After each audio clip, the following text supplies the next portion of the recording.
One, part of our continuing series on American history in the first impulse, but this is not going to be limited just to the American participation in World War I.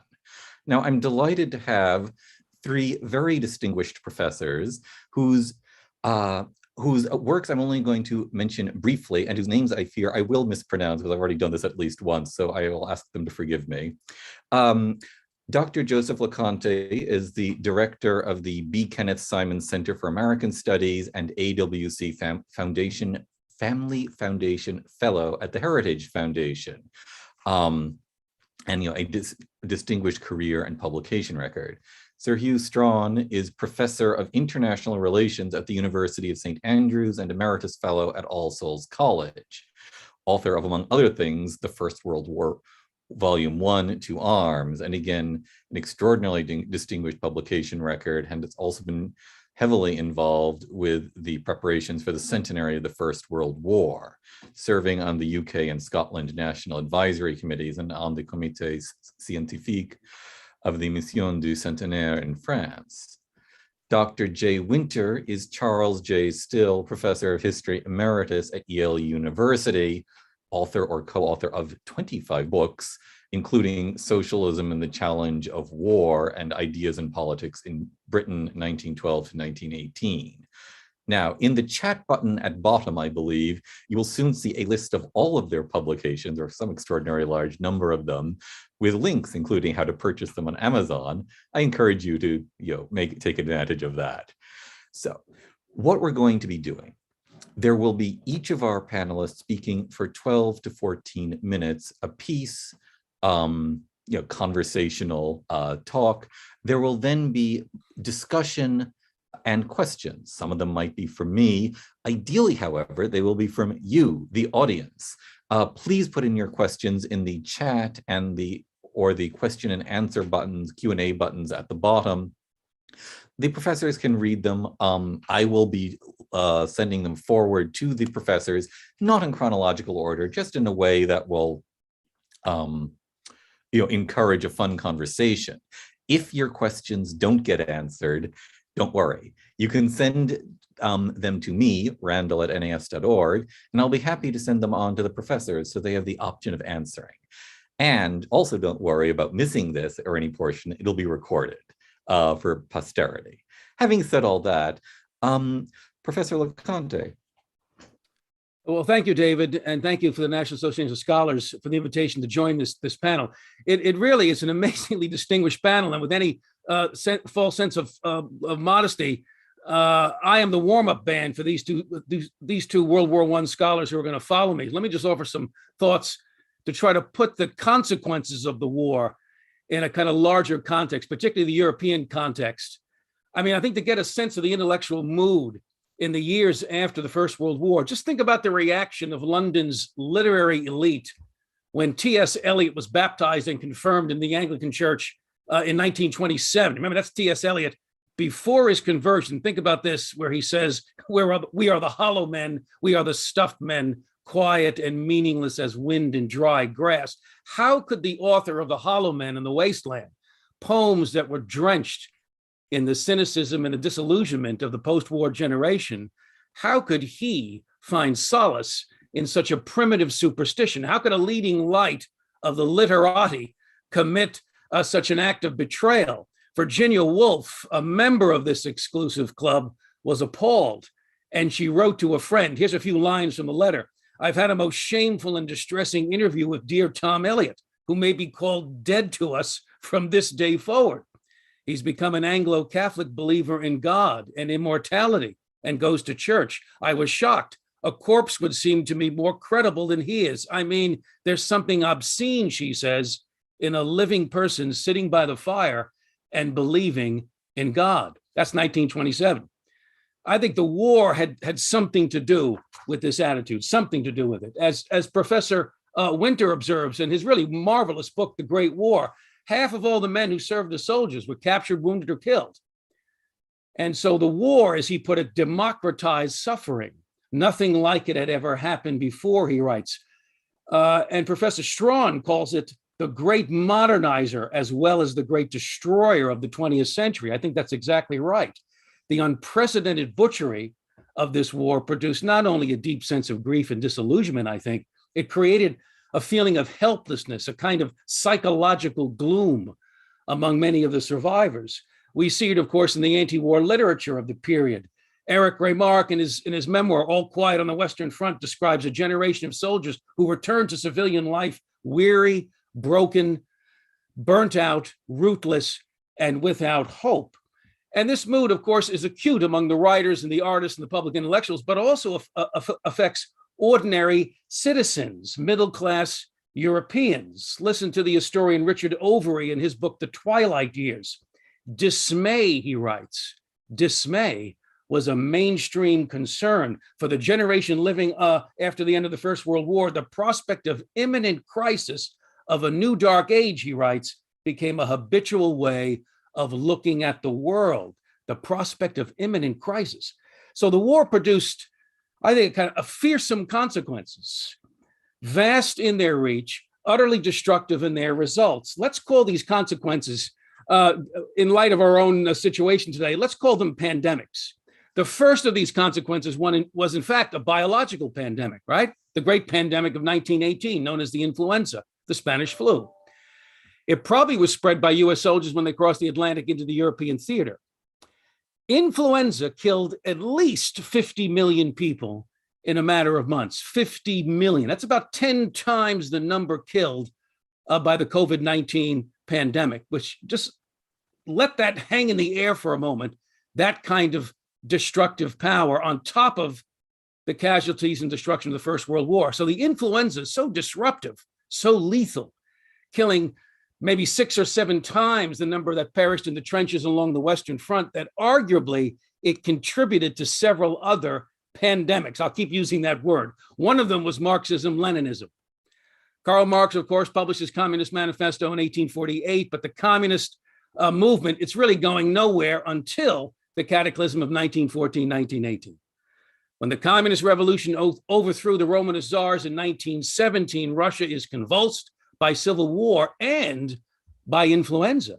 Historian Boris Igorov has called the influenza outbreak in Russia, quote, a nationwide catastrophe, unquote, claiming close to 3 million people. So by 1919, Vladimir Lenin, his policy of war communism, he's assimilated at least 5 million men into the Red Army, assuring the complete domination of the Communist Party for decades to come. The Great War seemed to confirm the fatal weaknesses of democratic capitalism. That's the point. It really looks like the whole democratic capitalist system has just collapsed to a lot of people. And in its place, at least in Russia, a profoundly utopian, materialist, atheistic vision establishes itself there. A communist revolution with global ambitions. In March of 1919, 51 representatives from 24 countries, including the United States, they meet in Moscow at the founding Congress of the Communist International. So the first great totalitarian ideology of the 20th century, atheistic communism, it's on the march. Another pandemic is fascism. It begins, of course, in Italy, 1919. Now think about it. Italy, one of the victors in the First World War, but also one of the European nations most severely affected by the Spanish flu. From 1918 to 1920, about 466,000 Italians perish in the pandemic, almost the same number as soldiers killed in the war. Italian society at this moment seems to be in tatters. There's a startling degree of poverty, unemployment, one of the highest inflation rates in Europe. The parliament is ineffective. The monarchy is unloved. Enter Benito Mussolini. March of 1919, Mussolini, a war veteran, establishes in Milan what will become the Fascist Party.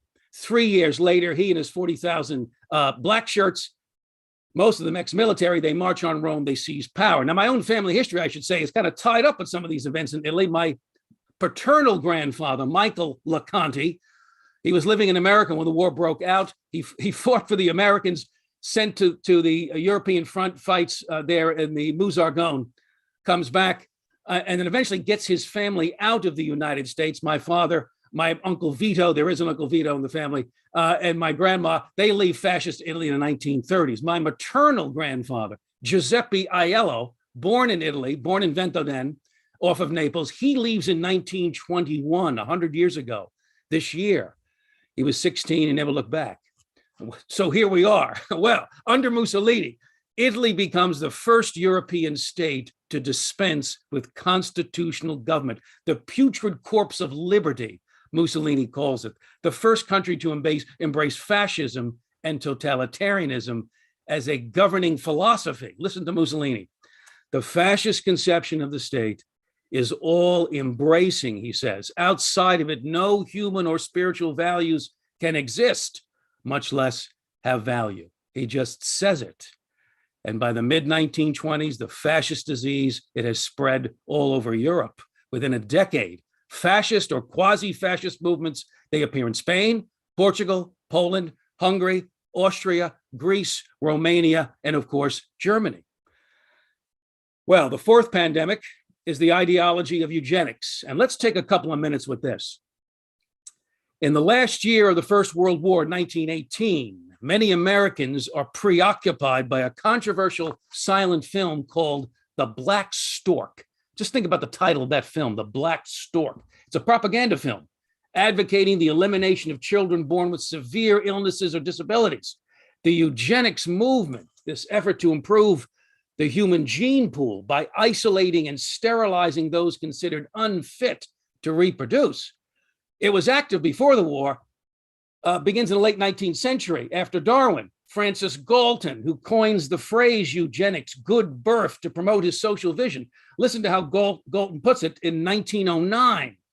What nature does blindly, slowly, ruthlessly, man may do providently, quickly, and kindly. It must be introduced into the national conscience, he says, like a new religion. Well, the destructiveness of the First World War, the devastating effects of influenza, it seems to confirm, in the words of historian Richard Overy, a sickness in the racial body. A sickness in the racial body, which requires purification. And so book titles in the 1920s give you some sense of the mood. The end of the world, social decay and degeneration, racial decay, the need for eugenic reform, Darwinism and what it implies, human sterilization today, the sterilization of the unfit, and the twilight of the white races.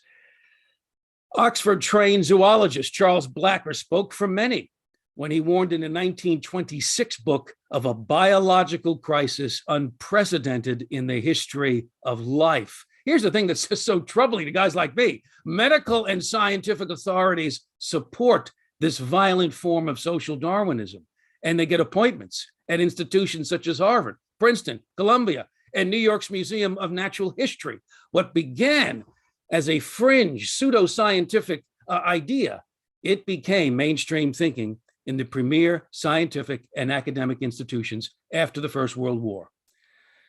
The American Eugenics Society, founded in 1922, supported by Nobel Prize-winning scientists, hoped to sterilize a tenth of the US population. That's what they wanted, a tenth. 33 states adopt eugenic policies, such as the forced sterilization of the unfit, and they get the backing, I should say here, of religious leaders. This, I think, speaks to the spiritual crisis, the backing of religious leaders, mostly liberal and progressive members of the Christian church, who view the science of eugenics as a humane and progressive solution to modern social problems. Listen to Dean Inge, Reverend Inge, there at Cambridge University, one of the best-known clergymen of his day and a devout believer in eugenics. Dean Inge says this. How does he put it? Oh, yeah, the humanitarian legislation that is assisting these degenerates who possess no qualities that confer a survival value. It has to go, he says, this humanitarian legislation. No qualities that confer a survival value. That's the thinking. Well, the fires of Auschwitz, of course, will reveal to the world the appalling logic of eugenics. So we see the various ideological contagions that emerge in the wake of the First World War. Why? We can only take a stab at an answer. It's a complicated question. It's hard to overstate, though, the disorientation, the disillusionment that gripped the minds of a generation. Let's call it a kind of spiritual vertigo that takes hold of people, a kind of desperate attempt to explain the human predicament. Gilbert Murray, a British classical scholar, public intellectual, writing in the late 1920s. Here's how he put it in his book, The Ordeal of This Generation, came out in 1929. The system which before the war was considered to be essential to civilization is now in peril of its life. What does he mean, the system? Well, since Christianity was considered integral to Europe's political and economic system, the perceived failure of that system, well, that's a spiritual failure as well. Now, I want to mention before I close that some of the clearest voices speaking into this crisis of meaning, some of the clearest voices, they are traditional Orthodox Christians, men and women who were never taken in by the promise of an economic paradise or a race of biological supermen. In 1922, the Catholic thinker G.K. Chesterton published Eugenics and Other Evils. It's the only book of its time unabashedly opposed to the movement's claims and objectives. Chesterton anticipated the direction of the eugenics agenda, which he denounced then as, quote, terrorism by 10th-rate professors. I love that phrase, terrorism by 10th-rate professors. C.S. Lewis, the Oxford professor, a Christian apologist, an Anglican, himself a combat veteran in the First World War, Lewis explained that a belief in human perfectibility, the myth of progress, he called it, had taken hold of his generation before the war. And now, after the war, it's taking on new forms in these ideologies of the 1920s and 30s. Here's how Lewis put it. The power of man to make himself what he pleases means the power of some men to make other men what they please. And then he goes on. The man molders of the new age will be armed with the powers of an omnicompetent state and an irresistible scientific technique. A coercive state, he says, sanctified by the scientific community. Well, maybe there's a warning, without trying to be partisan here, but maybe there's a warning for individuals here, such as Dr. Anthony Fauci and his political enablers. But what did the First World War bring about? What did it bring about? It initiated the beginning of the abolition of man, the casting off of any moral code in the pursuit of the will to power, communism, fascism, eugenics, and other ideologies. The war did not create these ideologies, friends. Of course it didn't. But its ravaging effects made their advance a little easier. The critique of a sick and decadent social order requiring radical political remedies, it now seems more plausible. Today, of course, we continue to develop new vaccines to protect us from the new strains of the coronavirus. Maybe we need another kind of vaccine, something to inoculate us from the latest utopian schemes to remake human societies or human nature itself. What we need, in fact, is what's happening right here in this panel, a greater attention to our past. The Roman historian Titus Livius said that history offers a record of human nature under every possible circumstance. And in that record, he said, you can find for yourself and for your country both examples and warnings, fine things to take as models, base things rotten through and through to avoid. The study of history, he wrote, was the best medicine for a sick mind. Another phrase I love. The study of history is the best medicine for a sick mind. And that's good news for us, I think, for our society, for our civilization, afflicted, arguably, by new diseases of the mind, because it means we already have the tools in our hands. The best course of treatment for what ails us. We've got the discipline of history. We have the gift of memory, which is both a gift and an obligation. Honest history offers the surest path to overcoming the latest threats to human freedom. Thank you for listening. Let me leave it there. Thank you so much. Next, Professor Strachan. Thank you. Having begun with consequences, let me go back to causes and perhaps try to link what the causes are to the consequences in some ways.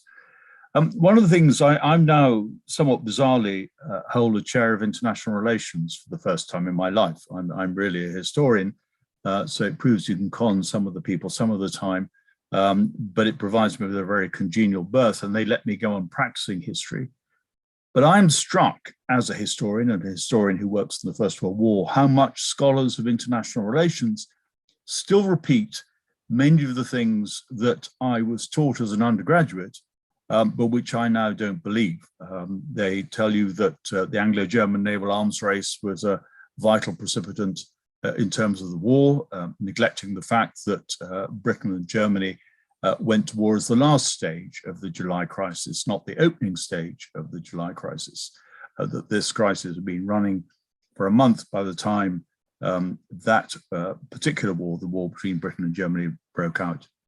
And they tell us above all that it's Germany's ambition to cause this war, that Germany is preoccupied with a set of war aims, which it sees the crisis of July 1914 as an opportunity to fulfill. History at the moment in 2021, when it approaches, or I think most historians, when they approach the outbreak of the First World War, have rolled back to an approach that is much closer to that of the 1930s, and indeed found propagated not least at Harvard by Sidney Fay, who taught J.F. Kennedy when he was a student at the university. And the argument essentially is that this is cock-up rather than conspiracy. This is a war that breaks out because the great powers lose control of a crisis. They've managed earlier crises pretty successfully in the previous decade, but they lose control over this crisis, partly because it is a crisis in an area of the world where it may be inherently hard to regain control as far as the great powers are concerned, that is the Balkans. Partly because there is an alliance system which allows small powers to tweak the tails of big powers. Remember, and we too often forget it, I think, that this war begins as a war between Austria-Hungary and Serbia. And Serbia turns to Russia for support, just as Austria-Hungary turns to Germany for support. Of course, both those great powers could have constrained their clients. They could have failed, in Germany's case, to agree that they would support the Austrians. In reality, it seems at the beginning of July, most Germans thought that, like earlier Balkan crises, this particular one would go nowhere. And Falkenhayn, the Minister of War, wrote to Helmut von Moltke, the chief of the Prussian General Staff, and said, I don't think you need hurry back from your holiday, because actually there is very little likelihood of this getting any bigger or getting any more out of control. And Russia, when approached by Serbia after it gets the Austrian ultimatum at the end of, on the 23rd of July, an ultimatum which is designed to provoke war and is indeed the immediate trigger for war, when it gets that ultimatum, decides that it is going to back the Serbs as fellow Slavs, not least so that the Tsar can show his credentials to his own people. The point here, as Christopher Clark has developed the argument, at least in his book, The Sleepwalkers, is that there, and I don't actually buy into that title, I don't think it is a question of sleepwalking, but the point here is that actually this war becomes a great war much more by accident than by design. And that when David Lloyd George, the British Prime Minister at the end of the war, wrote in his war memoirs that Europe slithered over the brink into the cauldron of war, that, broadly speaking, was what was going on. That was an interpretation which grew in popularity in the 30s. As I've already said, Fay promoted it, went out of fashion in the 1960s, and now seems to be largely back in fashion. Now, the reason I begin there is this presents us with a paradox. Here is a crisis in July 1914, which leads to a war of, which we would now describe as a world war, and it even was described as a world war by some people in that month. And yet it is one precipitated by European powers, by diplomats who knew each other. It is one in which the crisis is comparatively short. I would argue that the crisis really only lasts a week. It lasts from the 23rd of July, when Austria-Hungary submits its ultimatum to Serbia, and war is effectively a done deal within Europe by the end of the month. And this is an extraordinary sequence which you might expect to result in a short war with a negotiated settlement. That there's not enough here to cause a prolonged conflict which will engulf the whole of Europe, which will diminish the power of Europe in the rest of the world, and which by 1917, if not earlier, has become a global war. And what I think is important here is that what begins as a crisis between old elites, those images, if you like, of monarchs attending the funeral of Edward VII, the king or the emperor of king and emperor in Britain when he died in 1910, becomes instead a war of peoples, a war of democracies, a war where literate populations with the benefits of a well-developed press and compulsory primary education are exposed to big ideas. And those big ideas transform the war from being what in the 19th century might have been called a cabinet war to being a war that is truly modern, because it does require the mobilization of peoples and of whole societies.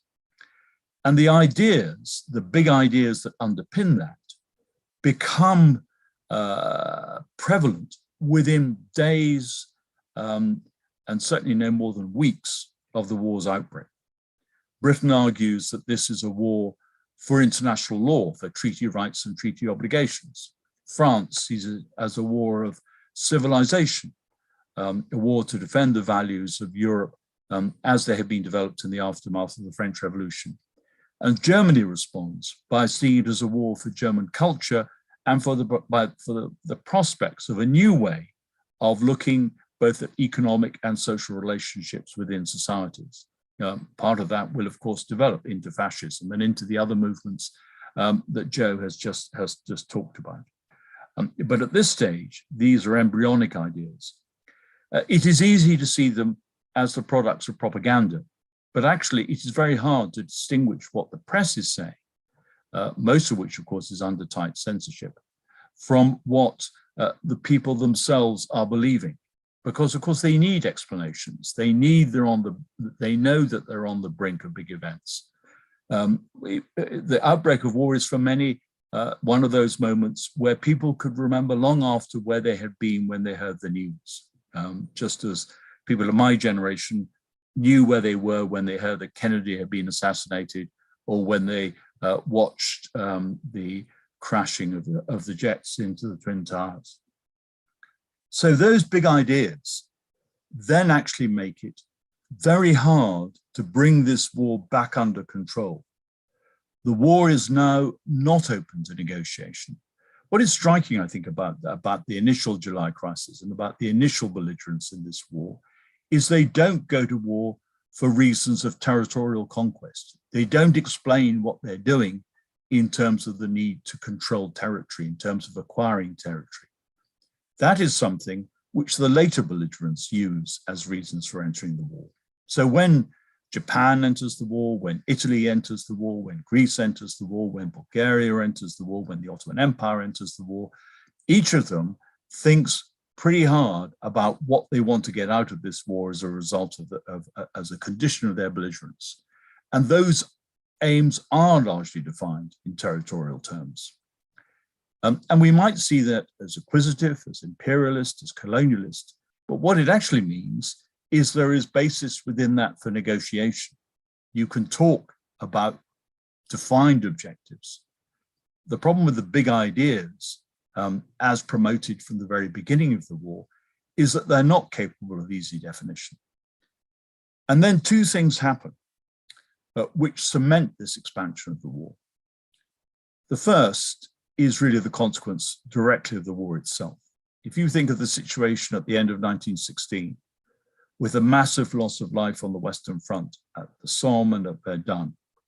Verdun, comparatively speaking, less bloody, extraordinarily, than the Somme. That is to say, roughly 750,000 casualties on both sides over a 10-month period, as opposed to roughly 1.2 million between three belligerents over a 5-month period. But when you think of the massive loss of life at the end of that war. When you reckon with the fact that Woodrow Wilson, as the US president, launches a peace initiative and yet gets no satisfactory response from any of the major belligerents, and he realizes that the scope for compromise simply isn't there, then you also appreciate what those dead represent.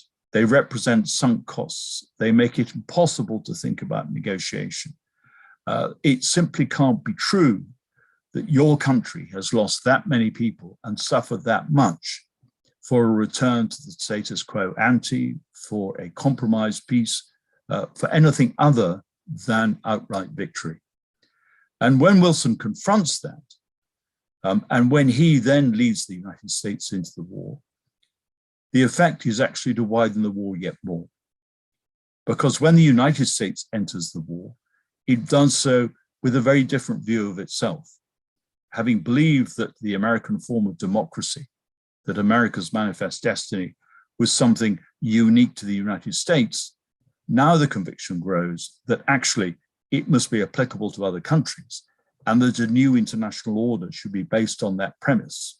That, in other words, in Wilson's original ambition, that when the League of Nations is formed, only democracies, he thinks, should be members of the League of Nations, that should be a qualification for entry in order to mark the move to a new order and a break with the past.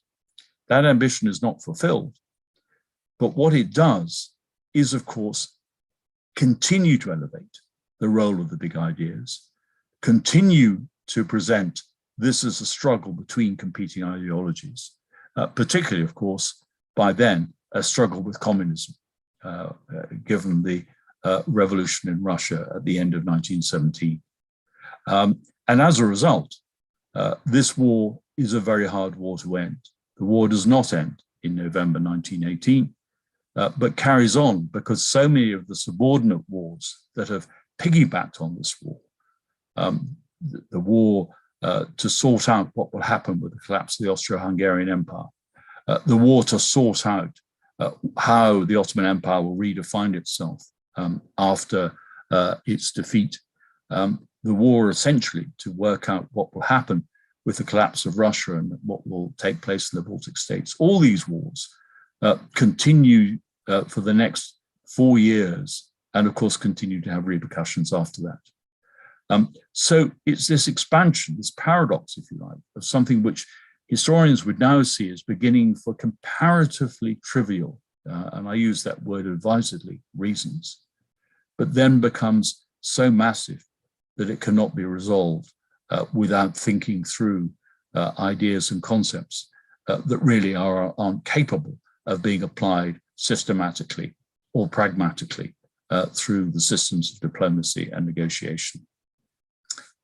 And I think that's probably enough from me. Over to Jay.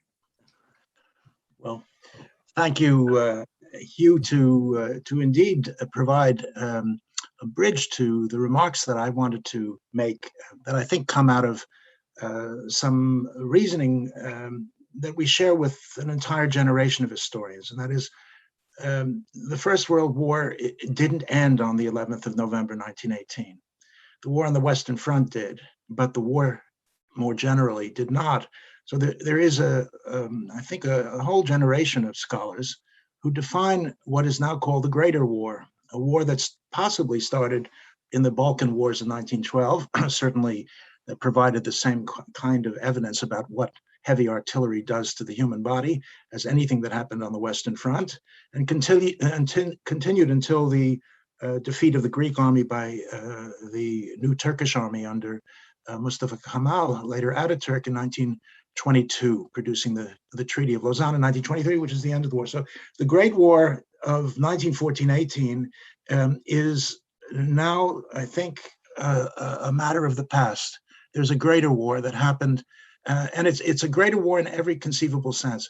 One of the things that has happened in the period of the centenary of the Great War is that there is a very substantial body of scholarship now going on and commemoration in Eastern Europe, in which the first generation, let's put it the way, the first 3 generations from 1914 to 1989 didn't take part. the idea that the war was as devastating in Eastern Europe as it was in Western Europe has been, by and large, neglected by historians who are, I would say, fixated on the Anglo-German antagonism or the American entry as a hegemon in international affairs.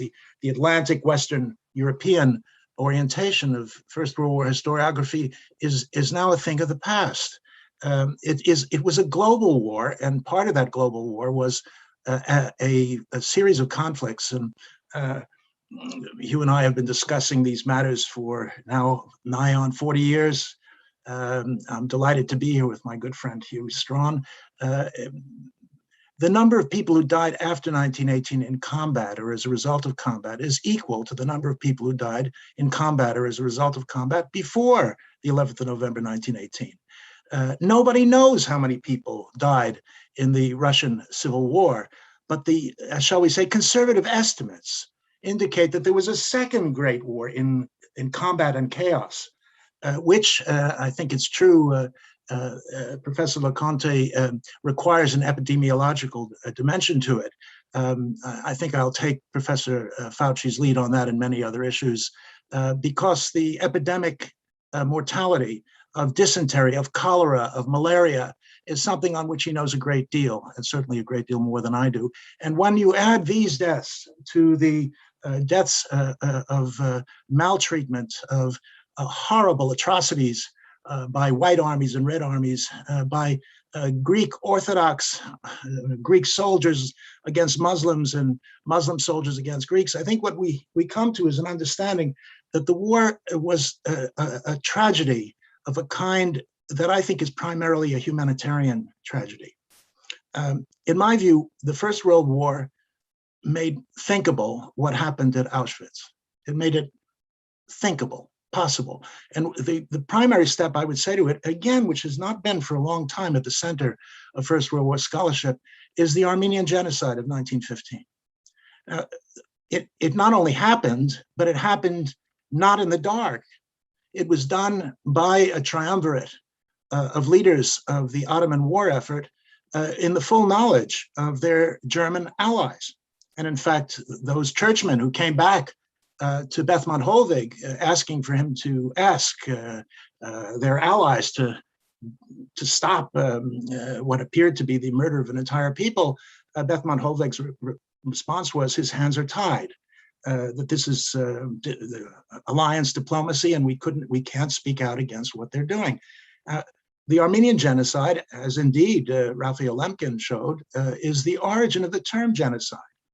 Lemkin developed the idea of genocide in the Second World War on the model of the Armenian genocide that happened in the First. Now, the humanitarian disaster is part of what I would like to speak about in the few minutes that I have available to me. The first point is, I think I disagree with you, Professor Loconte. The First World War was a eugenic disaster. It was dysgenic. And part of the reason why it was so bad for the people who believed in eugenics is it killed off the wrong sort of people.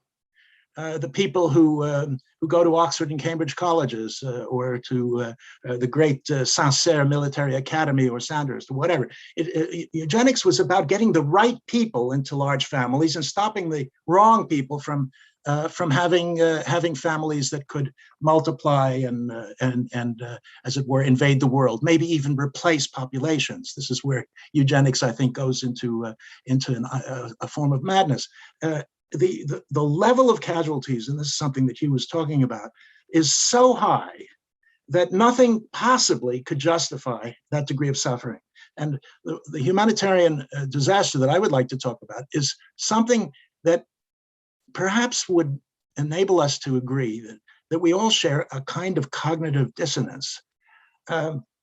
So much suffering for so little cause, that the distance between the war crisis of 1914 and the calamity that followed it, it really is, as Jorn Leonhard, a German scholar, has put it recently, the perfect example of Pandora's box. And what I really wonder about is whether we can agree, the three of us or our listeners, that what we can see is a war that once begun can't be stopped. And the reasons are perhaps best described in the language of Abraham Lincoln. we have to make sure that those dead shall not have died in vain. Why? Because more dead have to be added to the list in order that the first generation shall not have died in vain, and a second and a third and a fourth have to follow it. This is war without end. And the idea that the War of 1914 would produce a conflict or a conflagration that would go for 4 or 5 years, even Ivan Bloch, even a sensitive banker who saw that there was going to be a long, long war following it, even he didn't imagine that it was going to be as terrible as it was. There are 3 levels that I think need to be emphasized here. The German historian, old friend George Mosse, used to talk about brutalization. Did the war produce brutalization? My experience in researching this subject for 50 years now and in teaching it for just as many years is the soldiers who fought in it overwhelmingly came out as recognizable human beings, and that George Mosse's interpretation on brutalization of soldiers in combat is wrong. Of course, there are such cases, and of course, there is mental illness attached to the traumatic experience of combat. But the overwhelming material on soldiers of the Great War, Hugh, I don't know if you'd agree with me, but I think show that those who fought in it had the stamina, the character, and the capacity to withstand physical and emotional stress of a kind that is almost impossible for us to imagine. But what changed were norms of inhumanity, not the brutalization of individuals, but the brutalization of norms. And that, to me, is something that by and large took off at the end of the war. The marriage of anti-communism and anti-Semitism is after the war, not during it. The marriage of communism and a kind of cruelty that Stalin made into a state religion, that comes after the war. And there's something I think that's very important for us to recognize, that what really gave fascism and communism their force was the post-war crisis, not the war, was the failure to make a peace that was, shall we say, acceptable, to change norms so that war would not be thinkable. This is what the Kellogg-Briand Pact of 1928 was supposed to do. It didn't work. And I think it didn't work for 3 reasons. The first I've already said, but I'd like to allude to the other 2. The first is a change in norms about inhumanity. And I think the Armenian Genocide and atrocities of many different kinds, starting in 1914 in Belgium, were normalized. Even though they were denounced, they still got away with it. If you think about a level of cruelty, well, the Armenian Genocide is on the level of the Holocaust. That's an entire people. And this change in norms was what I call the civilianization of war. What happens at the beginning of the war, I would say marginally, after 1918 becomes central to a definition of war in which civilians are targeted. It's not that they are collateral damage. They are the target. What was the Russian Civil War? It was civilians killing other civilians. What was the Armenian Genocide? It was by and large Kurdish and Turkish paramilitaries, not even the Turkish army, killing Armenian women, children, elderly people, and the rest of it. That first disaster, I think we have to recognize, is what led to the Second World War and made the Second World War and the Holocaust possible. The second one is that the First World War was an economic disaster. And it was probably an economic disaster more to the winners than on the continent than to the United States. If any country won the First World War, it was the United States. Because the United States, I fully recognize the horror of 100,000 American soldiers dying. Dr. Fauci would say that 50,000 of them died of the Spanish flu. I think he's right. 50,000 dying in combat is a lot. It approximates the number of American soldiers who died in Vietnam. But nonetheless, what the United States suffered in the First World War was a bloody nose. It was not an evisceration. 1.4 million French soldiers died in the First World War. In the first year of the war alone, the United States is nowhere near it, fighting Pancho Villa. In 1914, 1 million men died in the course of that first horrible opening of the war. So the thing to realize is that the war was an economic disaster, which was not rectified. And here I am, I'm afraid, still with John Maynard Keynes. I do think that what the peacemakers did not realize is that political stability required economic stability to survive. And the peace had no idea of what economic stability might look like, none. And because Britain and France were indebted to the United States when the United States pulled out through the Senate of the possibility of signing the treaty, I would say that that economic disaster was bound to get worse. And it led to the third disaster of the First World War, which was the death of liberalism. And I mean the death of liberalism, not just the decline. Wartime is not a moment where liberals do very well. It kills liberal regimes. And in the post-war period, that's what happened in Italy. Liberal Italy died in the First World War. Mussolini, who was a fraud in many respects, especially about his military service, by the way, was someone who benefited from a vacuum, a power vacuum, which existed because the liberal regime that had won the war, according to many people, had lost it. The same thing, I think, is true in many countries in Eastern Europe. It's not that the liberals weren't there. It's that war does not create conditions to enable liberal democracy. The balance of powers between the executive and the legislature, the rule of law, the rule of the judiciary, and all of that stuff. It's not just liberal England, according to some. It died before 1914. Liberal Europe took a terrible blow in the First World War. And my view, I think, is close to Hughes. There's something about the First World War which literally has fascinated many people and made many of us quite ill in recognizing that it was a tragedy. It was something unfolding that nobody could stop. It makes me think of Iago and Othello. It makes me think of Shakespearean stories where you see at the beginning that something terrible is going to happen at the end, and yet nothing can forestall the tragedy. And I would use that word tragedy because it makes it, I think, necessary for us to stop the view were the Germans guilty, was it the Serbians? My tutorial pupil, Christopher Clark, made, I think, a lot of people in Serbia angry by pointing out that they had a very long and distinguished tradition of assassination well before 1914.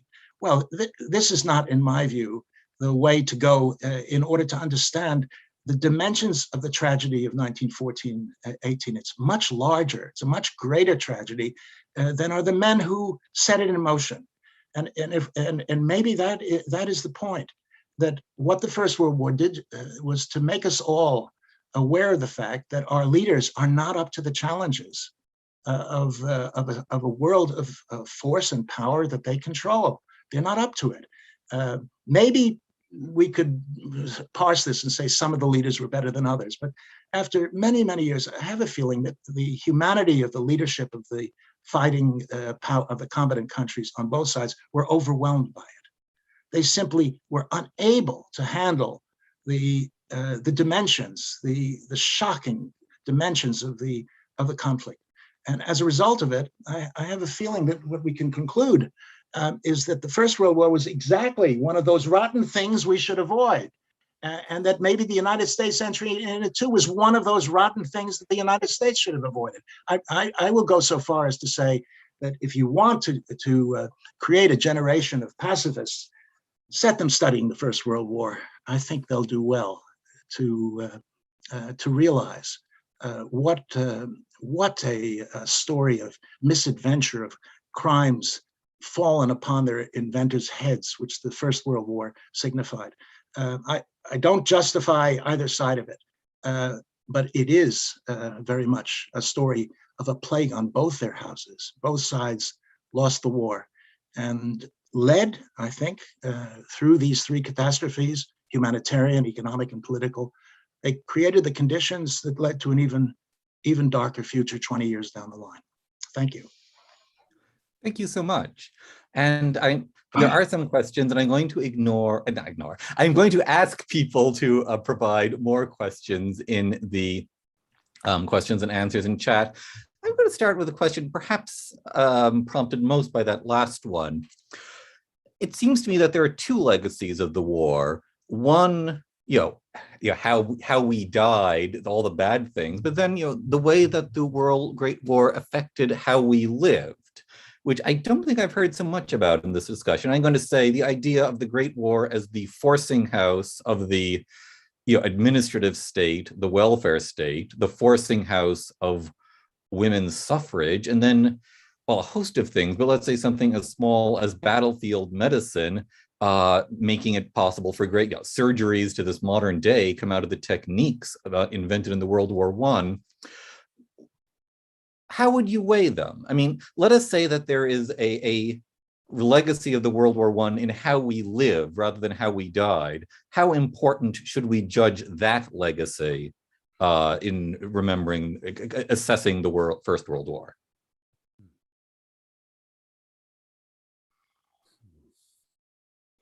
Well, just one thought. The way in which our lives are dominated by the state is a product of the First World War. In 1914, passports weren't necessary. Epidemic, COVID or other, they weren't necessary. Most people didn't pay taxes. In many countries, there were no income taxes. The state became a massive part of our lives because of the First World War. The economists have seen this for a long time. The proportion of the economy that is devoted to the state doubled or trebled in the course of the First World War, and it never went back down again. So one of the things I would say is if you like the state's place in in your family's development, then you should thank the First World War for it. If you don't like the state's place in the way in which you live your daily life, go back to the First World War and you'll find its origins. Can I add something there, which is that, I mean, you raised the issue of medicine, and indeed there was massive progress in medicine and trauma surgery particularly, and most of modern trauma surgery still owes a great debt to the First World War, but that's hardly a justification for a war. And I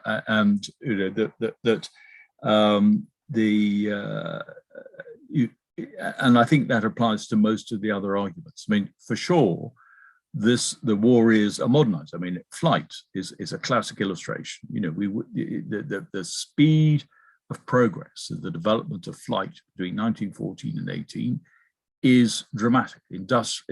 War aircraft production moves to an industrial level. It's driven by military imperatives in a development which probably, if we'd been simply left to the growth of commercial flight, would have taken far longer.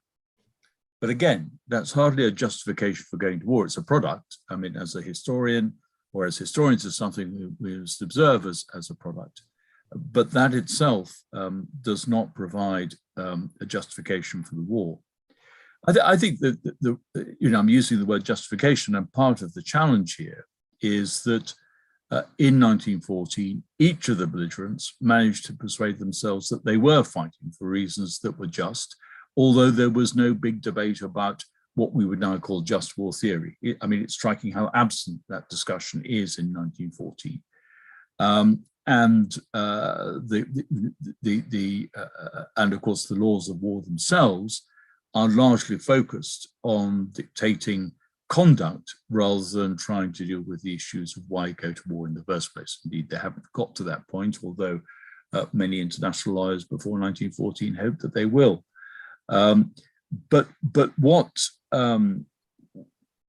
So there is a way in which, and I entirely agree with Jay on this, that these people who are running this war find themselves caught in circumstances from which they find themselves politically unable to escape.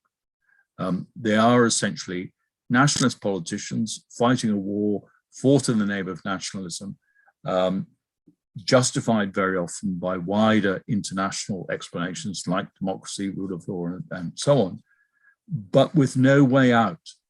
And those who do see a way out look like strange, rather off-the-wall deadbeats. A classic illustration, Lord Lansdowne, former Secretary of State for War himself in Britain, former Viceroy of India, former Foreign Secretary, the man who negotiated the Entente Cordiale. At the end of 1916, he said, how can we get out of this war? Because we're breaking the very civilization that we think we're trying to defend. He says that privately. Nobody's listening because nobody has an answer to the problem, essentially. Privately, they might recognize exactly what he's talking about. At the end of 1917, he says it publicly, and he gets damned for his pains. He's taken to task and ridiculed because he's seen as an old man who is bemoaning a world that has already gone and not pointing the way forward.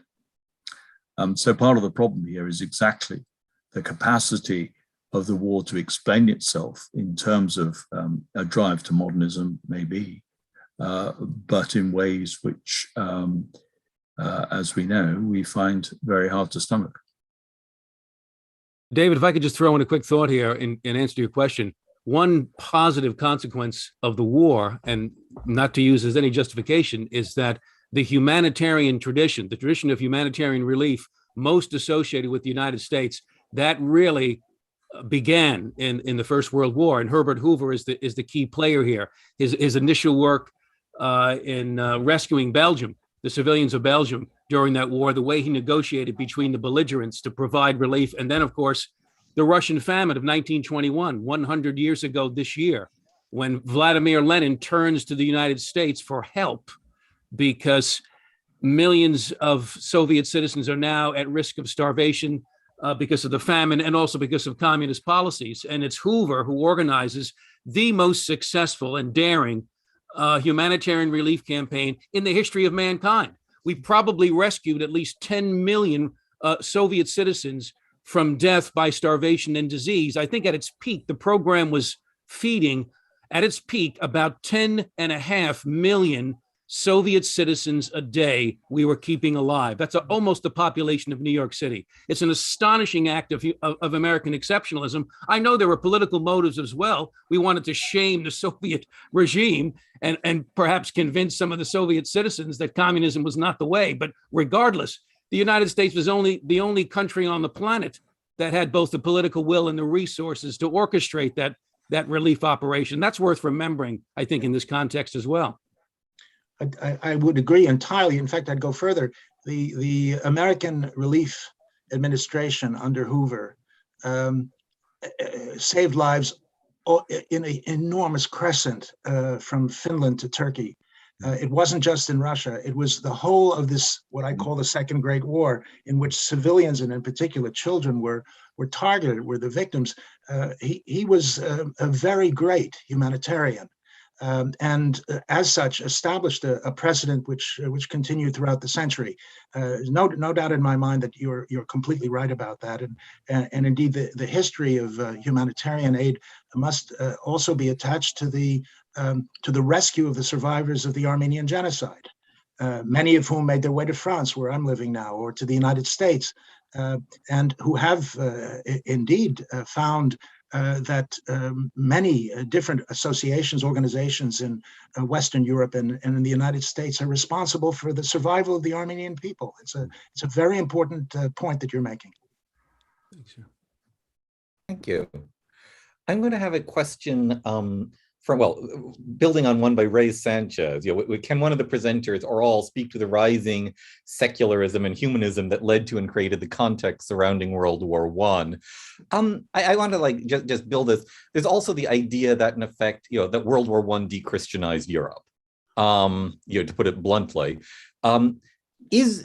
what are the religious effects of effects on religion of World War I? What is the religious context or de-religionizing context for the cause of World War I? Are there details on how and why that would make it a more complicated story than my blunt one-sentence version would put it? 3 simple points. The beginning of the war was a war in which national churches spoke for the war effort. In other words, God is with us. And this led to an opposite reaction on the part of Karl Barth and other Protestant theologians who were upset, to say the least, at the idea that God can be measured by the, as it were, the foreign office statements of any one particular country. And I think there's an argument to say that in many respects, religious belief was either sustained or deepened as a result of the First World War, not undermined. I usually don't like to generalize humanity from people like T.S. Eliot or Virginia Woolf. My guess is that the strength of religion was as strong at the end of the First World War as it was at the beginning. But what happened was that the Christian churches, and indeed the Jewish religion, had enormous difficulty dealing with mass death. And as a result of that, there was an elaboration of what I call the pagan perimeters of Christianity in a freethinkers movement called spiritualism, in which the idea was that parents who lost their children, and think how unnatural that is, parents who lost their children would find a medium to enable them to speak to their sons who had been killed in battle or were lost in battle, like Kipling's son or others. And what they would find is that the medium would bring them the message to the parents: go back and live your life. We're happy here. We're with our mates. We're with fellow soldiers. It's in some ways an example of what might be described as a de-Christianization, and the Vatican wasn't happy with it. I know that Jewish religion wasn't happy with it at all. It certainly was a very widespread practice. But I think what we should realize is that religion was as strong at the end of the First World War in the countries that I think we can describe as to the west of the Polish-Russian border as it was before the First World War. There's a lot of belief, and I think this is a very important point that few people mention, that the end of the war was a crisis in Islam. And the reason was that Mustafa Kemal not only abolished the Sultanate, he abolished the Caliphate because he wanted to modernize and secularize his country. And as a result of that, elimination of the emperor of the Ottoman Empire being the guarantor of the holy places, a group of devout Muslims came in 1928 to found something in Cairo called the Muslim Brothers. And they are the granddaddy of Al-Qaeda. The idea that the world has become disordered is a Muslim problem. I don't think it's a Christian or a Jewish problem at the end of 1918. It's a Muslim problem, and it's one that I think we should recognize has had consequences that with which we're still living today. Can I just add something to what Jay said? Because I think what's striking is the presumption of the question is that Christianity in particular was in good heart before 1914. And there were plenty in the national churches who thought that was not the case, that church attendance was declining, and that one reason for welcoming the war was that it was an opportunity to reassert the position of the churches and to strengthen church attendance, which of course in many cases did happen at the very beginning of the war, precisely because people were looking for a compass, a moral compass, and a sense of direction, and precisely too because many families with the outbreak of war went to church together because that was the moment when they could, and maybe for the last time. But if there is a de-Christianization between 1914 and 1918, it might simply be the continuation of a trend which is already becoming evident. I mean, the secularism of that Virginia Woolf expresses when she attacks Eliot, that Joe gave us, doesn't have to have a post-war explanation. It could be a war explanation as well. There are people who would be prepared to express themselves in those terms in the 1890s or early 1900s with just as much force. Yes, very fair point, Professor Strachan. A quick point, and maybe a question to my colleagues on the panel. What influence do you think a kind of hyper-nationalism, I mean, the rise of nationalism, of course, in the 19th century, the nation state, the attachment to the nation state, what impact do you think that might have had on religious belief or religious belief on nationalism? Because I wonder, I haven't pieced it out enough in my own mind, but I do wonder about the substitute of nationalism for active, robust real, authentic religious faith, nationalism becoming a replacement for religion on the eve of the First World War. Then, of course, the blessing of the various ministers and the clergy for that war. But what do you think, gentlemen, about the impact of nationalism as a pseudo-religious ideology, as maybe part of what's in play here? In some ways, this is Jay's topic far more than it's mine. But what what is striking, of course, is the way the nation during the war appropriates the symbolism of religion in order to give expression to what's going on. I mean, the notion of sacrifice, for example, is a classic illustration. You know, Christ may sacrifice himself on the cross, but soldiers don't sacrifice themselves. They want to survive. Thank you very much. You know, they may get killed, but it's not a willing sacrifice in the sense in which a Christian would understand Christ's readiness to die. So I think there is a way in which the nation indeed becomes a sort of pseudo-religion. Is nationalism a substitution for religion before the war? No, I don't think so. But what I think becomes important during the war is that internationalism, despite all those forces for internationalism, including humanitarian relief, including Hoover's actions, including the aspirations of some of those who went to Versailles in 1919, is actually overridden by stronger nationalism after the war. And national self-determination as a war aim, as expressed in the 14 points, embodies that exactly. So the multinational empires are being deliberately eroded by the pursuit of nationalism. The Ottoman Empire, the Russian Empire, the Austro-Hungarian Empire immediately become targets because of that. Just if I could add a point, Hugh, it seems to me that the mixture of hyper-nationalism and religion, which is strong, is part of the decolonization effects of the First World War, on which Aris Manella has written an important book.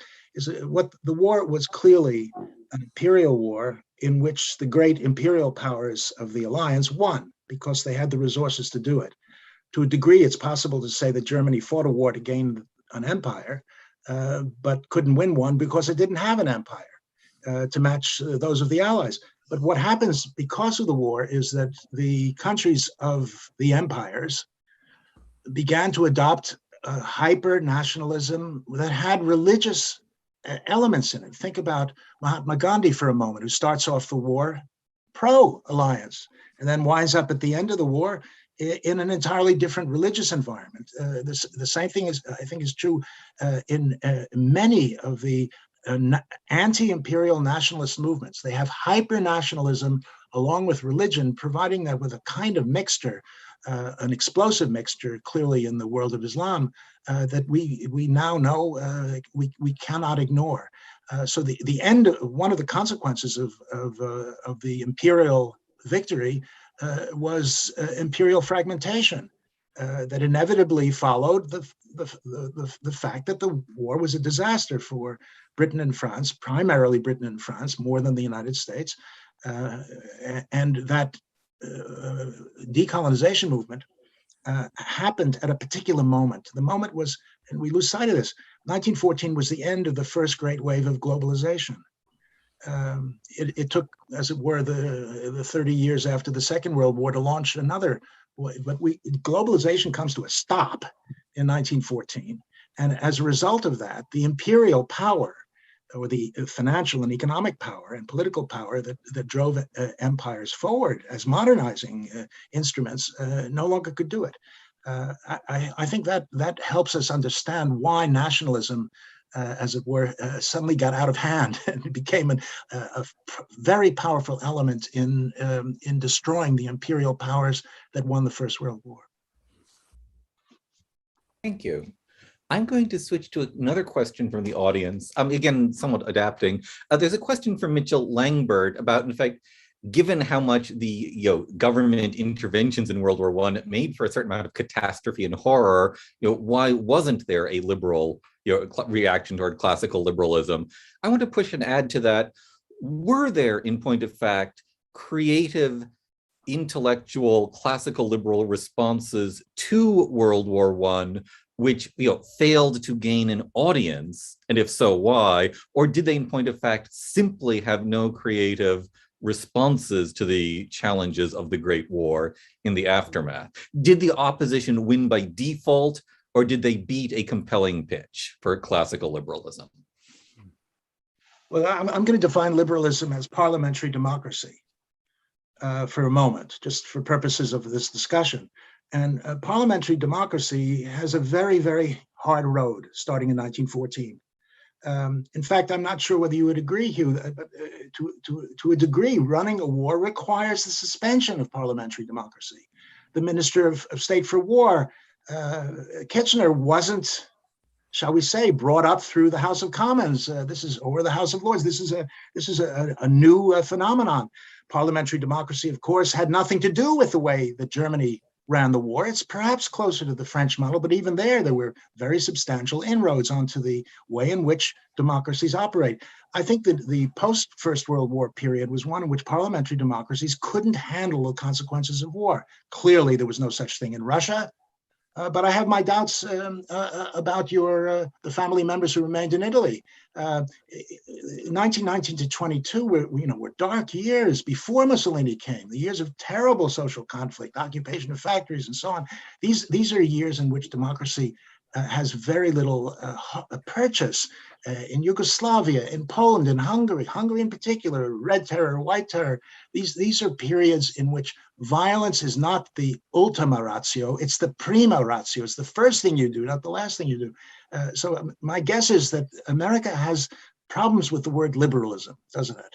And I have a feeling that the word itself doesn't really describe the big state, national, conservative, and sometimes reactionary political order of the interwar years.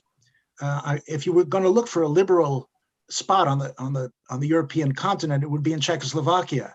And look what Britain and France did with it in 1938. They crucified Czechoslovakia so as to avoid war with Germany.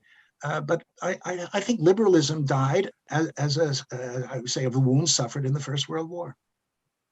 I'm just going to add a paradox to that, which is that, one way of looking at the war is that the liberal powers won. That Britain, France, and then with the entry of the United States, represent the possibility for a liberal international order. I mean, France and Britain were both, of course, are suspect in American eyes because they're imperial powers, but they both practice democracy, at least domestically, in their metropoles. And of course, the fact that Russia is out of the war after 1917 means that that this alliance can compose as liberal in a much more direct way than it could do before 1917. There is a further point too, which is that if you look at how these countries mobilize for war, they do so far more effectively than the older and more authoritarian powers. They do so partly because they're better at manufacturing consent. And even when they compromise on the liberalism, they say this is a temporary step. I mean, take the British introduction of conscription, which is seen as a sign of Prussian militarism rather than a symbol of citizenship, which is how it will be presented in France. But when it's introduced, it's accompanied by alliance to the principle of conscientious objection, something, of course, which the United States has much more difficulty with than Britain does. And it also is a short-term stage only. In other words, conscription goes once the army is capable of coping with its removal in 1920.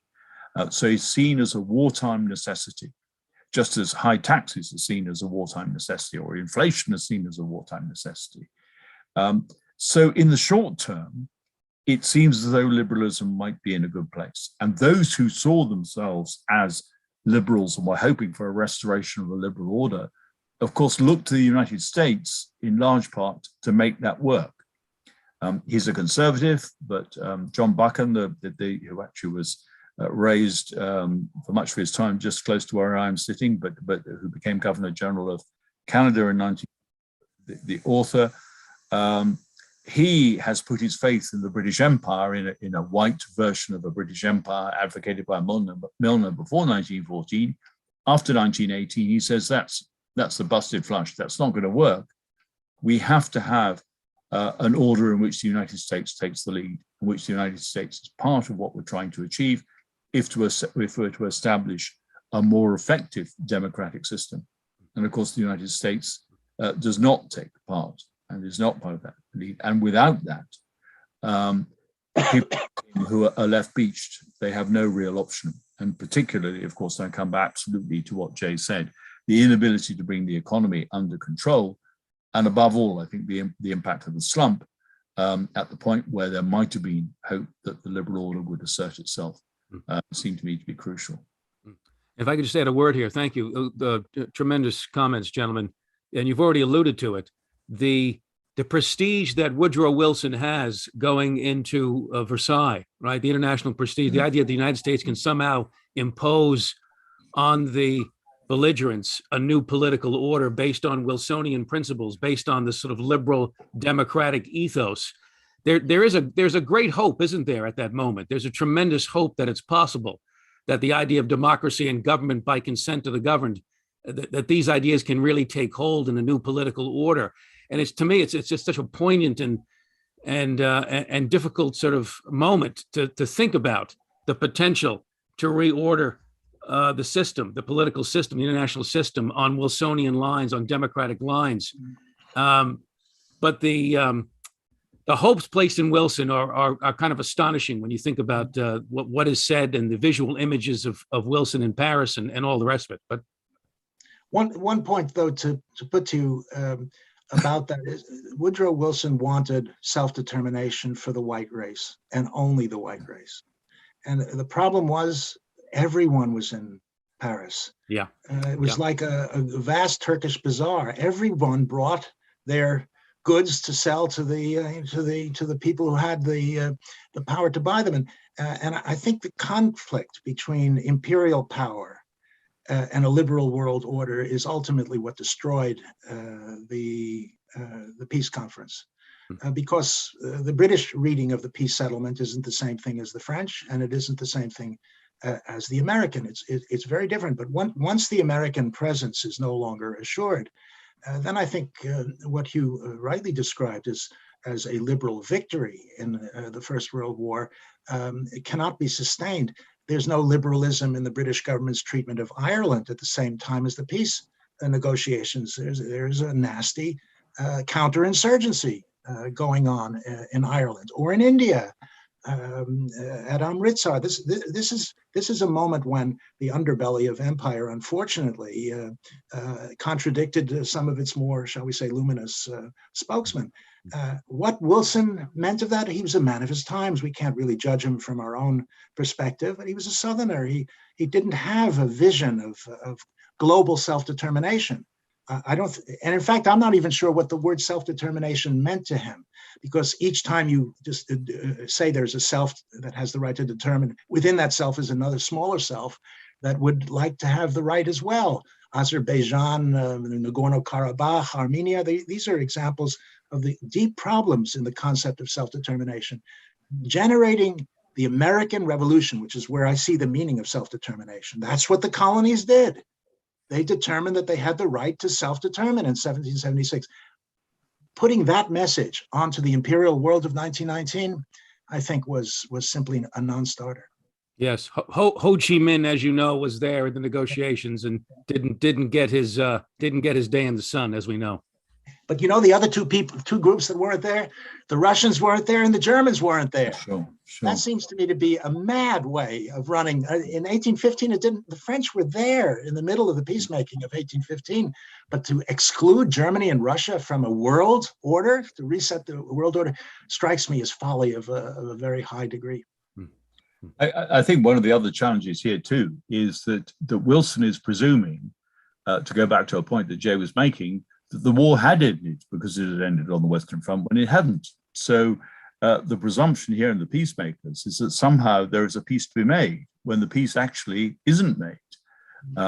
There is a succession of independent peace agreements between certain belligerents in certain parts of the world, but the fighting is otherwise going on. And what he's dealing with is a situation where actually there is no military force worth the name that is going to enable him to fight to support what he wants to do, if that's really his intention. And of course, he's not. He himself would be conflicted about exactly that idea, is indeed conflicted about that idea. He feels that peace has come, that it is a moment for diplomacy, and that the use of military force should not be part of what is happening between 1919 and 1923. Well, would you agree, Hugh, the definition of peace for Wilson and for Lloyd George, I would have thought, and Clemenceau, is send the troops home. They have armies of millions of men who want one order and only one order. We are demobbed. That's it. We're going home. So peace doesn't mean the rest of the world. You know, this is why I think Churchill was such an extraordinarily arrogant figure in saying, "Oh, the war of the giants is over. The war of the pygmies has now come," with his African, shall we say, his ambiguous sense of the dignity of the African continent. I know exactly what he meant at the time. It's sending their armies home, which is what the peace was about, not the international order. And I think everybody knew that they couldn't justify holding armies back from returning to their families, from getting married, from having children, from living normal lives for any reason whatsoever. There was nothing that, and so that peace had to be signed in June 1919. They didn't have a choice. And paradoxically, that is a product of the liberal system, because the concern about sending troops home is that there are elections, and you're going to have to win an election. So it's important they get home, and that absolutely is important. So there are no armies there to do anything with, to all intents and purposes. I would like to follow up, sorry, I was muted a moment, with upon Professor Strahan's use of the phrase manufacturing consent, and go from there to a comment by Miley Duong. There's been some discussion of this in the chat, I know, but could you comment on the legacy of propaganda usage that became so prominent during the Great War on all sides? You know, how important was it? How effective was it? How consequential was it to the outcome of the war? And I guess I would say, in effect, in the history of information war becoming an explicit aspect of how you conduct war, is World War I any sort of inflection point? It's certainly an inflection point, because, you know, as I was saying earlier, I mean, if you have populations who are broadly speaking literate, and you have the means of mass communication, which you do, then the door is open to propaganda in a way that it hadn't been before. That clearly varies according to which part of the world you're looking at in terms of how effectively you can communicate, whether you have got literacy, whether you have got mass circulation newspapers. But it is a common complaint, even before 1914, among politicians, that they have to fly in the face of the press and what the press is saying. Particularly in Britain, the concern about the power of the Daily Mail is as great as it is today, or greater than it is today in terms of how. And you need to remember, of course, that effectively the only means of mass communication in 1914 is the printed word. Although it will be followed, film will begin to play its part in this too during the course of the war. And the power of film means that you can then communicate to the illiterate. You can use images, which you will have to supplement maybe with printed words or with words on screen. But there are other ways, therefore, of communicating to those who are illiterate, which are beginning to open up. So yes, it's an inflection point, but most importantly, it's believed to be an inflection point. In other words, you know, many people see propaganda as being vital in explaining how this war is waged and what its outcome will be. And famously, of course, Germany will attribute its defeat in part to the so-called stab in the back and to the argument that that is a wicked plot by British propaganda and the effectiveness of British propaganda. for me, I think what is striking about the story of propaganda in the First World War is that propaganda for much of the war is directed at opinion formers rather than a public opinion generally, and is in terms of its official organization, and directed particularly at neutral opinion, and that means especially the United States. And Britain has a massive advantage in that respect because it happens to speak of at least a version of the same language, and it can do so directly, therefore, in a way that Germany cannot. It's only, it seems to me, in 1917-18, when you're talking about the threat of revolution after the Russian Revolution, the fear of revolution, which is widespread across all these belligerent countries, that propaganda becomes a matter of domestic importance at the same scale. Because until then, you can actually, broadly speaking, even allowing for degrees of government manipulation, you can, broadly speaking, allow the press to do the job for you. You're not actually having to take direct government control. You can put stories out, you can censor stories, but most newspapers in most belligerent countries are supportive of national war efforts of their own volition. I'd like to add a slight footnote to that, which is I don't believe that you can explain the consent of populations to carry on the war through propaganda. I don't think propaganda was the weapon that kept the people in line. I think propaganda worked when it corresponded to what people saw around them. In other words, that it embodied a degree of truth. And the invasion of Belgium was the invasion of a small nation by a big nation. And you could say whatever you want, but it was very difficult to argue that it was a justified act. And only an autocracy like Germany, without a liberal democracy, could pretend that it's just a little scrap of paper. People supported the war because they believed it was right to do so, virtually until the end. Yes, there were groups that stood out, but years and years of reading the press, and the letters to editors, the things that are not government sponsored, indicate how widespread was consent in the course of the First World War. I think that there was no country that I know of in, let's put it this way, to the west of Poland, and this, by the way, includes the Ottoman Empire, where there wasn't, broadly speaking, a majority in support of winning the war. It's when they didn't believe they could win anymore in 1918 that the bottom fell out of the popular support for the war in Germany and Austria and Hungary and in the Ottoman Empire, but not before. Professor Loconte, you want to add to this? No, that's fine. That's terrific. I can't add to that that part of the discussion. Very, very, very much of value, but thank you.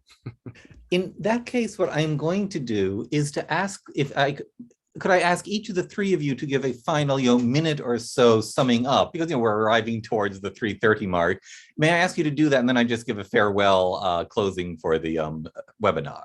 I guess in the same order then, Professor Loconte? Sure, thank you. And thank you again, David, and to the National Association of Scholars. Thank you to my colleagues on the panel. I learned from these gentlemen. I have their books.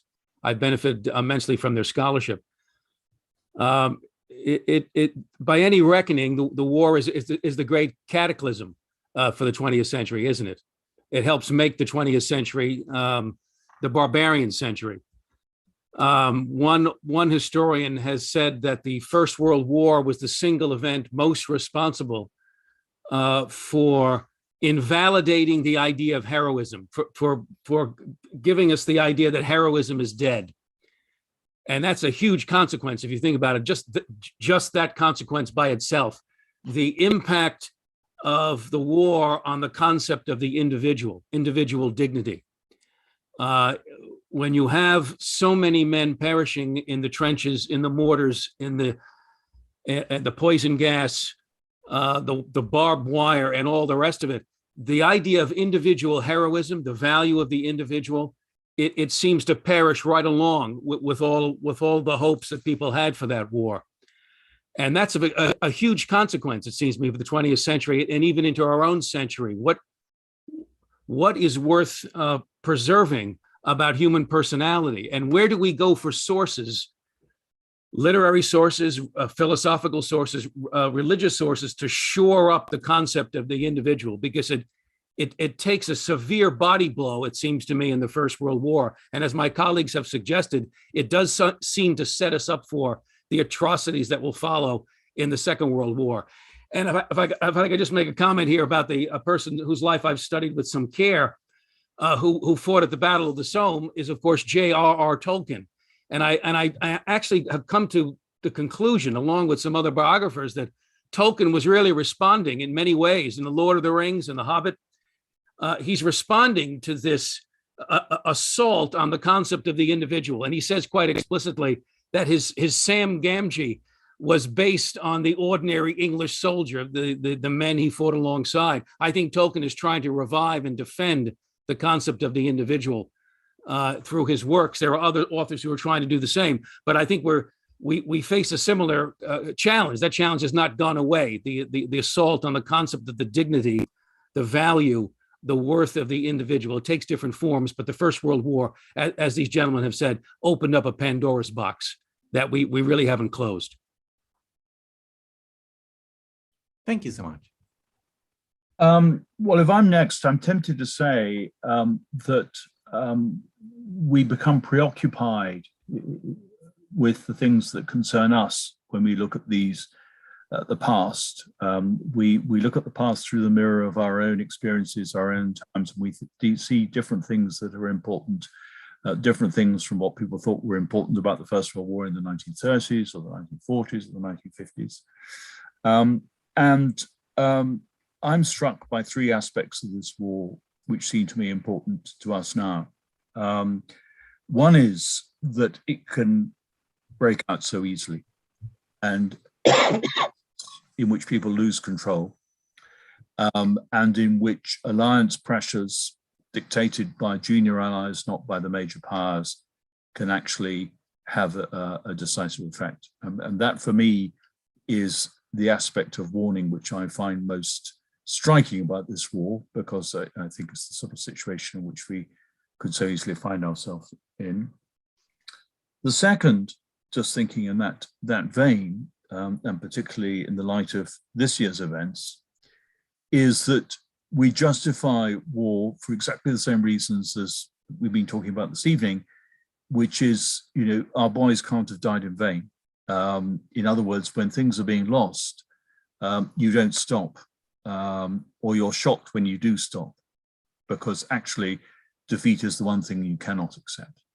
And the US and the UK, both of them, of course, are confronting that in relation to Afghanistan.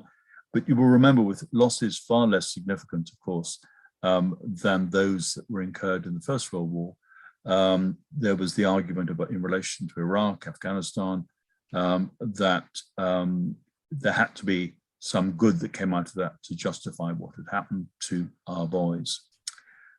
And the third thing is, and I think Clemenceau said it, and if he didn't, he should have done, it's considerably harder to make peace than it is to begin a war. We couldn't make peace in Afghanistan, and we didn't know how to. And it tends to be a much more protracted and longer term process. And it includes recognition, as James made very clear with the remarks about Germany and Russia not being there in 1919. It includes negotiating with the other side. It includes their presence. Something, of course, which eventually did happen in relation to Afghanistan with the Taliban. But of course, you couldn't do it and exclude the government of Afghanistan at the same time, which is what the United States tried to do. As indeed it excluded the other allies from the discussion too, to all intents and purposes. So making peace is an extraordinarily hard process. And that's because the conduct of war changes the framework and the basis for discussion. It changes it so radically. That's rather why people go to war, because they think it is an instrument for radical change. And very often it proves so much so that actually you can't just negotiate as simply as you might want. Last brief remarks. Professor Last brief remark.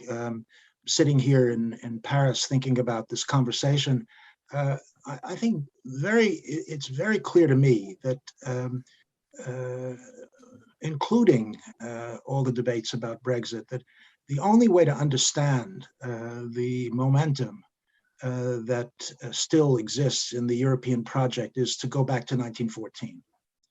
That is to say, the European Union is the alternative to the state system that existed in July 1914. Obviously, imperial change has happened, national change, liberalism has been reborn, and so on. There are many, many things we can talk about. But I think if you want to understand integration in 2021, you need to go back to disintegration in 1914. And to realize that Europe before 1914, as I said, was a globalizing world filled with manifest associations between Germany and Britain in particular. The Anglo-German embrace was as important, or maybe even more important, than the Anglo-German antagonism. The relationships between France and Poland or Russia, the French still haven't gotten their money back that was invested in Russia in 1914. Huge investments, by the way, I've been learning recently of French companies in Turkey as well, both before the war, during it, and after it. What we see today, I think, is a direct, perhaps unconscious, but still direct set of reflections on what kind of political system could enable countries to truncate sovereignty in order to get collective security. This is what the League of Nations didn't succeed in doing. The United Nations, shall we say, the jury's still out. I'm not sure. I'm a bit pessimistic on that. But the fact that I can drive to Germany tonight from Paris, the way I used to be able to drive from New Jersey to New York or Connecticut, to me is astonishing. Born in 1945, just at the end of the war. The European Union is a consequence, indirect though it is, of the failure to avoid war in 1914. It doesn't make it good or perfect. It may have a democratic deficit that's insoluble. It may be utterly a banker's ramp. There are lots of criticisms one can make of it, but it's better than 1914-18. I think that's the final remark that I'd make. Thank you so much. And I'm going to go from there to thank you all so much. It's been wonderful having you on. It's been wonderful listening and learning. I am going to segue from that to encourage everybody who's listening, and thank you to all the audience, to continue to listen to the NAS's series on both history, American history, and broader segues here and there, like the First World War and the Great American Novel. We try to have all of our webinars be as good as this one, although it's a high bar to reach. So thank you all very much. Thanks to everyone. As I just repeat, this will be recorded and available for everyone on our website within our YouTube channel within 24 hours. And any questions you have, please send them to me. I will be glad to forward them to the professors. Thank you all. It's been a wonderful 90+ minutes. Thank you, gentlemen.